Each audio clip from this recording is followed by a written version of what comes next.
يقول الله عز وجل: يا ابن آدم لا تخافن من ذي سلطان ما دام سلطاني باقيا،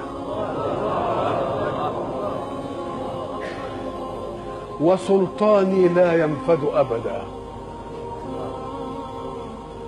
يا ابن آدم لا تخشى من ضيق الرزق، وخزائني ملآنة وخزائني لا تنفد أبدا. يا ابن آدم خلقتك للعبادة فلا تلعب، وضمنت لك رزقك فلا تتعب. اوعى تفتكر تتعب يعني بجوارحك، تتعب بقلبك وتنشغل به. انت الجوارح تعمل والقلوب تتوكل. الجوارح تعمل والقلوب تتوكل. خلقتك للعبادة فلا تلعب، وضمنت لك رزقك فلا تتعب. فهو عزتي وجلالي إن رضيت بما قسمته لك أرحت قلبك وبدنك، وكنت عندي محمودا. وإن أنت لم ترضى بما قسمته لك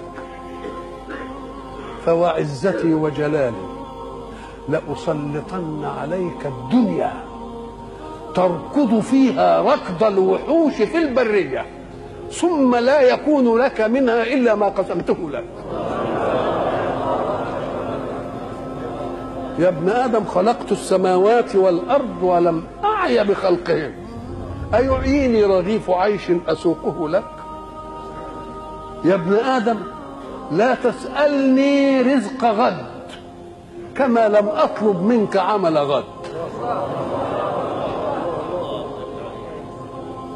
يا ابن آدم أنا لك محب، هي دي بتاع ودود بقى، أنا لك فبحقي عليك كن لي محبا.